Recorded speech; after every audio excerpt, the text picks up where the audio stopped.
રાજકોટ મોવડી ગોવિંદ રત્ન green સિટીમાં રામ મંદિર અયોધ્યાથી આવેલ પૂજિત અક્ષત કળશ યાત્રાનું ભવ્ય સ્વાગત કરાયું। રાજકોટ મોવડી ગોવિંદ રત્ન ગ્રીન સિટી રામ મંદિર કળશનું અયોધ્યાથી આવેલ પૂજિત અક્ષત કળશ યાત્રાનું ભવ્ય સ્વાગત।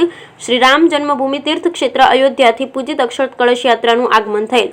જય શ્રી રામના નારા સાથે ડીજેના તાલે ગામ લોકોએ સામૈયા કરેલ અક્ષત પૂજિત કળશ તેમજ અયોધ્યા રામ મંદિરના આમંત્રણ પત્રિકા સાથે આવેલ ગોવિંદ રત્નની સોસાયટીની બાળાઓ દ્વારા સામૈયા સાથે કુમકુમ તિલક કરી ભવ્ય સ્વાગત કરવામાં આવે તેમજ ગોવિંદ રત્ન મુખ્ય દ્વારથી રામજી મંદિર સુધી રંગબેરંગી રંગોળી કરવામાં આવી હતી। સેવકગણો દ્વારા યાત્રાની નગર ચર્ચા કરવામાં આવેલ, જેમાં બહોળી સંખ્યામાં સોસાયટીની તેમજ મહિલાઓ સેવકગણો ઉપસ્થિત રહેલ। પૂજિત અક્ષત કળશ તેમજ આમંત્રણ પત્રિકા સેવકગણો દ્વારા રામજી મંદિરમાં પધરામણી કરવામાં આવેલ। સેવક ઘનશ્યામભાઈ પાગઢાર, અતુલભાઈ ગજેરા, જયદીપભાઈ હિરપરા, નયનભાઈ સુવાગ્યા ઉપસ્થિત રહ્યા। Bureau report Kamlesh Vasani, Sapar, Veraval.